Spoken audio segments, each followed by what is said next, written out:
કે માં 2026 નું નવું નજરાણું લઈને ઘેર વળજે માં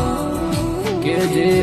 સપનાય મેં વર્ષોથી જોઈ રહ્યા હોય એ સપનાય મારા 2026 માં તું પાર પાડજે માં કે મારા રોમ મારા ભગવાન મારા ઘરના ઉમરાની માતા મારો રોમ મારા વખામાં ભાગ કરીને